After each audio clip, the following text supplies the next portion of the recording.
আজকের এই ভিডিওতে আমি আপনাকে দেখব স্টেপ বাই স্টেপ 3 মাসের সিএনসি প্রোগ্রামার রোডম্যাপ, যেখানে থাকবে 2টি ফেজ স্কেল, একটি পোর্টফোলিও স্ট্র্যাটেজি এবং সবার লাস্টে থাকবে 3টি ভুল কাজ যেটা করলে আপনি 3 মাস তো দূরের কথা 3 বছরও সিএনসি প্রোগ্রামার হতে পারবেন না। এখন আপনার কাছে প্রশ্ন আসতে পারে 3 মাসে কি আদৌ সম্ভব সিএনসি প্রোগ্রামার হওয়া? সত্যিকারের প্রশ্ন এটা না, সত্যিকারের প্রশ্ন হচ্ছে কি আপনি কোন পথে আছেন। আপনি যদি সঠিক পথে থাকেন তাহলে আপনার জন্য 3 মাসে সিএনসি প্রোগ্রামার হওয়া সম্ভব। সো চলুন সেই পথটাই আমরা দেখি। এখন প্রথমে আপনার মাথায় প্রশ্ন আসতে পারে, আমার কি মেকানিক্যাল ইঞ্জিনিয়ার ডিগ্রি প্রয়োজন? আপনার জায়গায় আমি থাকলে এই কোয়েশ্চেনটা আমার মাথায় আসতো, কিন্তু উত্তরটা হচ্ছে না। ডিপ্লোমা অথবা বিএসসি ইঞ্জিনিয়ারিং ডিগ্রি থাকলে ভালো, কিন্তু না থাকলেও এই রোডম্যাপটি আপনার জন্য কাজ করবে। এই রোডম্যাপটি সম্পূর্ণ স্কিল ওরিয়েন্টেড, সার্টিফিকেট ওরিয়েন্টেড না। এই রোডম্যাপটি 3টি ফেজে কাজ করবে। প্রথম মাসে আপনাকে যেটা শিখতে হবে সিএনসি ফাউন্ডেশন, অর্থাৎ আপনাকে basic CNC machine, basic programming, canned cycle, GDNT, technical drawing বোঝা, এই জিনিসগুলো শিখবেন। দ্বিতীয় মাসে আসবে ক্যাম সফটওয়্যার, অর্থাৎ একটা ড্রয়িং থেকে একদম জি কোড পর্যন্ত আপনি ফুল প্রসেসটা শিখবেন। তৃতীয় মাস হচ্ছে job ready, portfolio plus interview. যখন আপনি এই 3টা ফেজ সত্যিকারের অর্থে কমপ্লিট করতে পারবেন, তখন আর আপনি শুধু একজন স্টুডেন্ট না, আপনি একজন জব সেক্টরের কম্পিটিটর। আসুন এবার প্রথম মাসের আমাদের একটাই লক্ষ্য সিএনসি ফাউন্ডেশনটাকে তৈরি করা। এখন অনেকেই বলতে পারেন যে আমি সিএনসি প্রোগ্রামিং হয়তো সফটওয়্যার দিয়ে শিখবো, তবে এটা আপনার সবচেয়ে বড় ভুল। আপনি যদি মেশিনটাই না বুঝেন তাহলে সফটওয়্যার শিখে আপনার কোনো লাভ নেই। সফটওয়্যারের কোডগুলো আপনার কাছে ছেঁড়া পাতার মতো মনে হবে। প্রথম স্টেপটা আমাদের যে কাজটা সেটা হচ্ছে সিএনসি মেশিনকে বোঝা। অপারেটরের মতো নয়, একজন প্রোগ্রামারের মাইন্ডসেটের মতো করে মেশিনটাকে বুঝতে হবে। এখন আপনার মাথায় একটা কোয়েশ্চেন আসতে পারে, তাহলে কি আমাকে কোনো লোকাল ওয়ার্কশপে গিয়ে সিএনসি মেশিন শিখতে হবে?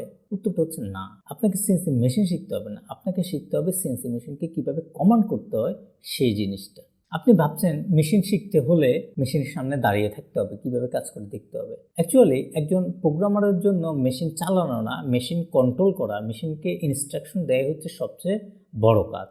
একজন অপারেটর মেশিনের বাটনগুলোকে চিনে, আর একজন প্রোগ্রামার হিসেবে আপনি মেশিনের লজিকগুলোকে চিনবে। আর এই লজিকগুলোর জন্য আপনি যদি ইউটিউবে একটু ঘাটাঘাটি করেন তাহলে এই লজিকগুলো আপনি জেনে যাবেন। তাহলে এখন প্রশ্ন হচ্ছে কোন কোন ধরনের জিনিসগুলো আপনাকে জানতে হবে।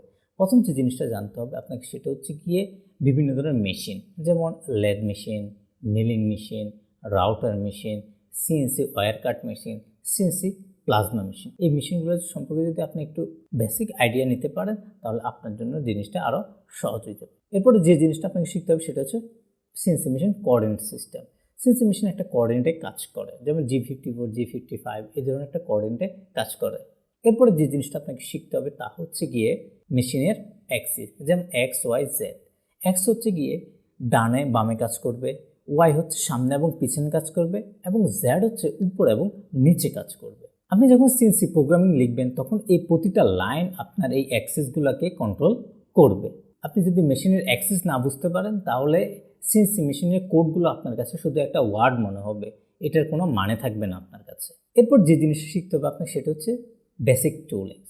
বেসিক টুলিংসের মধ্যে কোন টুলসটা কোথায় ইউজ করবেন, মনে করুন লেদের টুলস কোনটা, মিলিংয়ের টুলস কোনটা, কোনটা রাফিংয়ে ইউজ করা হয়, কোনটা ফিনিশিংয়ে ইউজ করতে হয়, কোনটা ফেসিংয়ের জন্য ইউজ করতে হয়। এই জিনিসগুলো হচ্ছে কি আপনাকে বেসিক টুলিংয়ের মধ্যে শিখতে হবে। আপনি যখন এই জিনিসগুলো আপনার মাথায় নিয়ে আসতে পারবেন তখন আপনি একটা মেশিনকে প্রোগ্রামারের চোখে দেখবেন, অপারেটরের চোখে না। এবার দ্বিতীয় সপ্তাহে আসুন, আমরা দ্বিতীয় সপ্তাহে শিখব বেসিক জি কোড। এখন জি কোডের কথা আসলে অনেকেই মনে করেন হাজার হাজার কোড কীভাবে শিখবো, এগুলোকে মুখস্থ করতে হবে কিনা। উত্তর হচ্ছে না। আপনি সিএনসি প্রোগ্রামিং লিখতে হলে বেসিক 12টা কোড আপনাকে জানতে হবে। এই 12টা কোড যদি আপনি জানতে পারেন তাহলে আপনার 80% ম্যানুয়াল প্রোগ্রামিং শেখা শেষ। আপনাকে আর কোনো কিছু শিখতে হবে না বেসিক সিএনসি প্রোগ্রামিংয়ের ক্ষেত্রে। এখন এটার মধ্যে 2 ধরনের কোড আছে, যেমন এক হচ্ছে জি কোড আর একটা হচ্ছে এম কোড। এখন জি কোড এবং এম কোডের মধ্যে পার্থক্যটা কোথায়? জি কোড হচ্ছে মেশিন কীভাবে চলবে সেটা বলে দেয়, আর এম কোড হচ্ছে মেশিন কি করবে সেটা বলে দেয়। এখন জি কোডের মধ্যে আপনি কোন কোন কোডগুলো শিখবেন, যেমন G00, G01, G02, G03, G28, G54, এই 6টা জি কোড আপনাকে শিখতে হবে। এখন আসুন এম কোড। এম কোডের ক্ষেত্রে আমরা প্রথমেই বলেছিলাম যে মেশিন কি করবে সেটা বলে দেয়। এখন এম কোডের ক্ষেত্রে আপনাকে 6টা এম কোড শিখতে হবে। প্রথমটি হচ্ছে M03, তারপর হচ্ছে M04, M05, M08, M09, M30। এই 6টা কোড আপনাকে শিখলে আপনার এই 12টা কোড যদি আপনি বুঝে যান তাহলে আপনার 80% প্রোগ্রামিং শেখা শেষ। এখন আপনার এই সপ্তাহের কাজটা কি?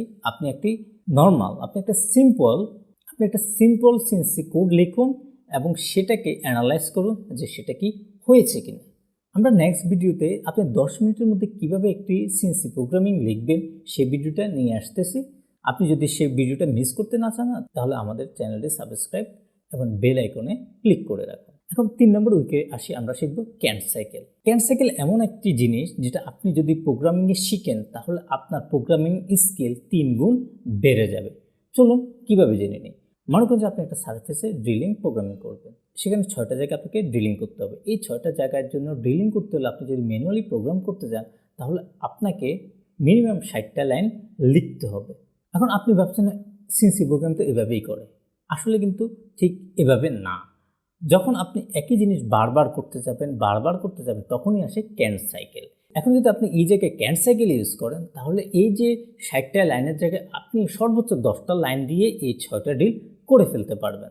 ক্যান্ট সাইকেল সাধারণত 2 ধরনের হয়ে থাকে, একটা হচ্ছে মিলিংয়ের জন্য ক্যান্ট সাইকেল, আরেকটি হচ্ছে ল্যাথের জন্য ক্যান্ট সাইকেল। আপনি যদি ক্যান্ট সাইকেলটা সুন্দর করে বুঝতে পারেন তাহলে আপনি নর্মাল প্রোগ্রামিং এবং ক্যান্ট সাইকেলের প্রোগ্রামিংয়ের মধ্যে পার্থক্যটা বুঝতে পারবেন। ক্যান্ট সাইকেল হচ্ছে অনেকটা ফাস্ট, ক্লিন এবং রিডেবল। আপনি খুব ইজিলি বুঝতে পারবেন যে কোন লাইনে কি হচ্ছে এবং কিসের জন্য কোন কমান্ডটা আপনাকে ইউজ করতে হবে। এটা খুবই ফাস্ট। অনেকেই কি করে যে ক্যান্ট সাইকেল না শিখে ক্যাম প্রোগ্রামিংয়ে চলে যায়, এটা কিন্তু খুব মারাত্মক ধরনের একটা ভুল। আপনি যখন ক্যামের মধ্যে প্রোগ্রাম করতে যাবেন তখন দেখবেন যে কিছু কিছু ক্ষেত্রে ক্যাম সফটওয়্যারগুলো ক্যান্ট সাইকেলে প্রোগ্রাম জেনারেট করে দেয়। আপনি যদি ক্যান্ট সাইকেল না বুঝেন তখন মেশিনেই সেই প্রোগ্রামগুলো যখন এডিট করতে হবে তখন কিন্তু সেই প্রোগ্রামগুলো আপনি বুঝবেন না। সো আগে থেকে আপনাকে ক্যান্ট সাইকেলটা শিখে ফেলতে হবে। এখন 4র্থ সপ্তাহে আসে আপনি একটা প্রশ্নের উত্তর খুঁজবেন যে আমাকে কি বানাতে বলা হচ্ছে। একজন সিএনসি প্রোগ্রামকে প্রতিদিন কি দেওয়া হয়? একটি ড্রয়িং দেওয়া হয়, একটি 2D ড্রয়িং দেওয়া হয় অথবা 3D ড্রয়িং দেওয়া হয়। সেখান থেকে বলা হয় যে তুমি আমাকে এই পার্টের জন্য প্রোগ্রামটা করে দাও। আপনি যদি ড্রয়িং না বুঝেন তাহলে কখনোই আপনি একজন ভালো প্রোগ্রামার হতে পারবেন না। প্রোগ্রামার হওয়ার দূরের কথা, আপনি কখনো নিজেকে প্রোগ্রামার বলতেও পারবেন না। তাই এই সপ্তাহে আপনাকে যে কাজটা করতে হবে সেখানে হচ্ছে কি টেকনিক্যাল ড্রয়িং বোঝা, ড্রয়িং কীভাবে পড়তে হয় সেটা বোঝা। Front view, side view, top view, এই 3টে ভিউ দেখার পরে একটা পার্টস কীভাবে হবে সেটা আপনার মাথায় আসতে হবে। আপনি যদি প্রতিদিন 20 মিনিট করে ড্রয়িং নিয়ে ঘাটাঘাটি করেন, ড্রয়িং নিয়ে একটু স্টাডি করেন তাহলে আপনি টেকনিক্যাল ড্রয়িংটা বুঝে যাবেন। এরপরে 2 নম্বর হচ্ছে গিয়ে জিটিএনটি অ্যান্ড টলারেন্স। আপনি কোনো একটা জিনিস বানালেন, কিউসি চেক করার সময় দেখা গেল সেই জিনিসটা হচ্ছে না, সেটা কিউসি রিজেক্ট করে দিল, এটাকে বলা হয় টলারেন্স। অর্থাৎ আপনি যখন একটা জিনিস মেশিনিং করবেন, একটা প্রোগ্রামিং করবেন, কতটুকু টলারেন্স রাখতে হবে সেই জিনিসটা একটা টেকনিক্যাল ড্রয়িংয়ের মধ্যে দিয়ে দেওয়া হয়। সেই জিনিসটা বুঝে আপনাকে প্রোগ্রাম করা জানতে হবে। আমাদের প্রথম মাস শেষ, সেখানে আমরা বেসিক সিএনসি প্রোগ্রামিং, জিডিএনটি, টলারেন্স এই জিনিসগুলো শিখলাম। দ্বিতীয় মাসে আসে আমরা ফোকাস করব ক্যাম সফটওয়্যারের উপর। একটা নির্দিষ্ট ক্যাম সফটওয়্যারকে আমরা শিখব, শুধু একটা সফটওয়্যার, একটা স্কিল এবং এই পুরো মাস। এখন এখানে একটা কোশ্চেন সবার মাথায় আসে যে আমি তো ক্যাড সফটওয়্যার শিখিনি, তাহলে কি আমি ক্যাম সফট শিখতে পারবো? আমার তো 3D মডেল নেই। উত্তর হলো আপনাকে 3D মডেল বানাতে হবে না। ইন্টারনেটে এরকম অনেক ফ্রিতে 3D মডেল পাওয়া যায়, সেই 3D মডেলগুলো আপনার সেখান থেকে ডাউনলোড করে প্র্যাকটিস করতে পারবেন। আর দ্বিতীয়ত হচ্ছে আপনি যখন একটা কোম্পানিতে কাজ করতে যাবেন তখন ওরাই আপনাকে রেডিমেড 3D ফাইল দিয়ে দিবে, অর্থাৎ তাদের পার্টস ফাইল আপনাকে দিয়ে দিবে এবং দিয়ে বলবে যে আপনি আমাকে এই পার্টসের জন্য প্রোগ্রামটা করে দেন। আপনি হয়তো বা ভাবতেছেন যে ক্যাড না জানলে ক্যাম শেখা সম্ভব না। সত্যি কথা বলতে দুটোই হচ্ছে আলাদা স্কিল, তবে মনে রাখবেন এই দুটো একসাথে শিখতে যাবেন না, তাহলে কিন্তু আপনি কোনোটাই শিখতে পারবেন না। এই মাসে শুধু আপনি শিখবেন ক্যাম সফটওয়্যার দিয়ে কীভাবে 3D ফাইল, 2D ফাইল, ল্যাথ ফাইলে প্রোগ্রামিং করতে হয়। এবার আসুন 5 এবং 6 নম্বর উইকে আপনি কি করবেন। এই মাসের প্রথম 2 সপ্তাহে আপনি 2টি কাজ করবেন। প্রথমটি হচ্ছে একটি ক্যাম সফটওয়্যারের মধ্যে কীভাবে করে ওয়ার্কপিস সেট আপ করতে হয়। অর্থাৎ মনে করুন যে আপনাকে একটি 3D ফাইল দেওয়া হলো, এখন সেটাকে আপনি কীভাবে করে, প্রথম কাজটি হচ্ছে গিয়ে ওয়ার্কপিস সেট আপ, অর্থাৎ ওয়ার্কপিসের অরিজিন কোথায় হবে, ওয়ার্কপিসের সামনে কোনটি থাকবে, পিছনে কোনটি থাকবে, এই জিনিসগুলো আপনাকে সেট আপ করে দিতে হবে। দ্বিতীয় যে জিনিসটা শিখতে হবে সেটা হচ্ছে টুল সিলেকশন, অর্থাৎ আপনি যে পার্টটি করতে যাচ্ছেন সেই পার্টের মধ্যে আপনার কোন কোন টুলসগুলো প্রয়োজন এবং শুধু সেই পার্ট না, আপনার ল্যাদের জন্য কোন টুলস প্রয়োজন, আপনার মিলিংয়ের জন্য কোন টুলস প্রয়োজন, এই জিনিসগুলো হচ্ছে কি আপনাকে জানতে হবে। এরপর 3 নম্বর যেটা আসছে সেটা হচ্ছে টুলপাথ তৈরি করা। এখন আপনার কাছে আপনি ওয়ার্ক পিস সেট আপ করে ফেলেন এবং আপনার কাছে টুলস সিলেকশন করে ফেলেন। এখন আপনাকে কি করতে হবে? টুলপাথ জেনারেট করতে হবে, টুলপাথ তৈরি করতে হবে।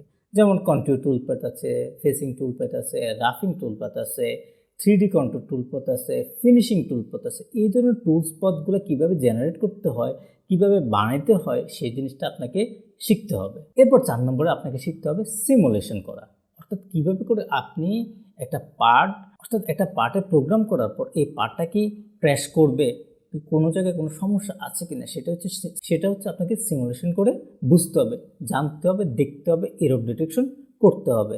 অনেকেই কী করে সিমুলেশন না করে একটা ফাইলকে মেশিনে দিয়ে দেয়, এটা কিন্তু চরম ভুল। মনে রাখবেন যে আপনার এই একটা ভুলের কারণে এমনও হতে পারে যে আপনার সফটওয়্যারের কোনো এররের কারণে ফাইলটা ঠিকমতো জেনারেট করা হয়নি বা ফাইলটা ঠিকমতো জেনারেট হয়নি। তখন হবে কি, আপনার লাখ টাকার মেশিন কিন্তু একবারিতেই ধসে যাবে। এখন শেষ 2 সপ্তাহে আমাদেরকে 2টি কাজ করতে হবে। একটা হচ্ছে ফাইল এক্সপোর্ট করা। আপনি যে প্রোগ্রামগুলো করলেন সেগুলোকে তো পোস্ট প্রসেসর দিয়ে বের করে আনতে হবে। এগুলো কি করবেন? শুধু এক মেশিনের জন্য নয়, বিভিন্ন মেশিনের জন্য আপনি পোস্ট প্রসেসর করবেন।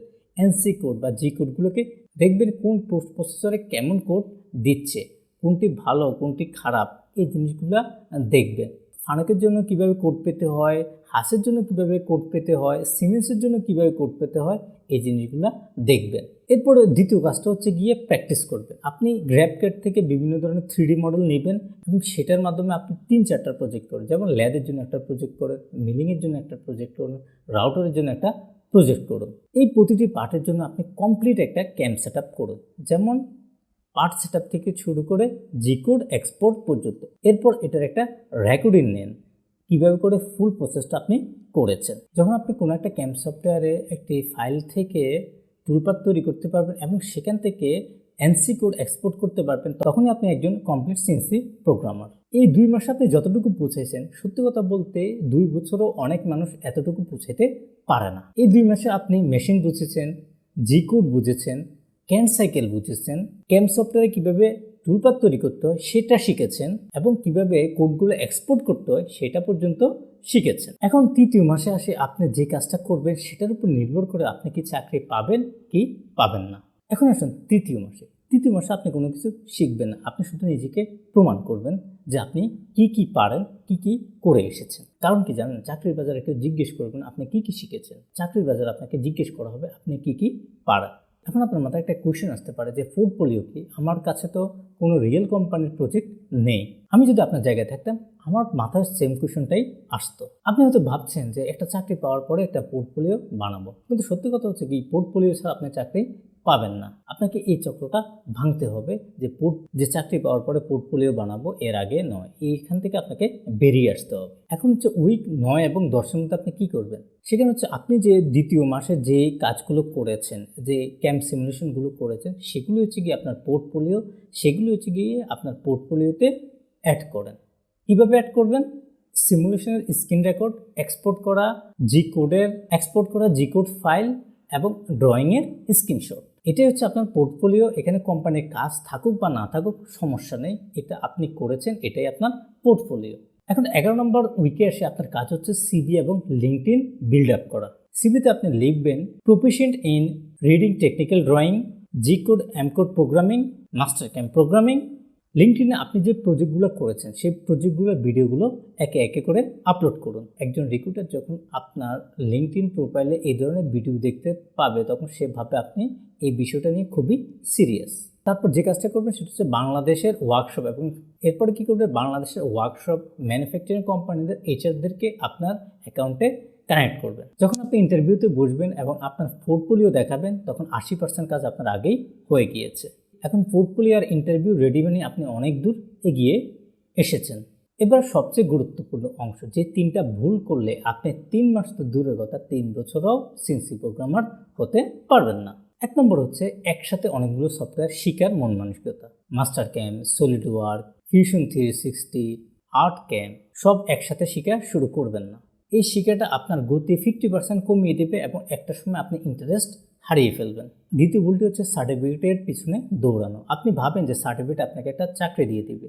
বাংলাদেশের হাজার হাজার স্টুডেন্ট আছে, তাদের হাজার হাজার সার্টিফিকেট আছে, কয়জন চাকরি পাচ্ছে? সো সার্টিফিকেটের পিছনে নয়, স্কিলের পিছনে দৌড়ান। 3 নম্বর ভুলটা হচ্ছে প্র্যাকটিস ছাড়া শুধু ভিডিও দেখা। আপনি কোনো একটা বিষয় দেখতেছেন বা একটা সিমুলেশন ভিডিও দেখতেছেন বা একটা ক্যাম্প প্রজেক্ট দেখতেছেন, কিন্তু আপনি শুধু দেখতেছেন কিন্তু সেটা করতেছেন না, তাহলে আপনি কখনো শিখতে পারবেন না। মনে রাখবেন, প্র্যাকটিস ছাড়া কোনো রোডম্যাপ কাজ করে না। এটা কোনো থিওরি না। আপনি যখন এই 3টি ফেজ কমপ্লিট করতে পারবেন, আজকে আপনি যে জায়গায় আছেন আর 3 মাস পর আপনি এর চেয়েও ভালো জায়গায় থাকবেন। এখন ডিসিশন হচ্ছে আপনার। আপনি কি শুধু মেশিন চালাতে চান নাকি অফিসে বসে শুধু মেশিনকে কমান্ড দিতে চান? এই ভিডিওটি যদি আপনার ভালো লেগে থাকে তাহলে একটি লাইক দিন এবং চ্যানেলটি সাবস্ক্রাইব করুন। সবাই ভালো থাকবেন। আল্লাহ হাফেজ।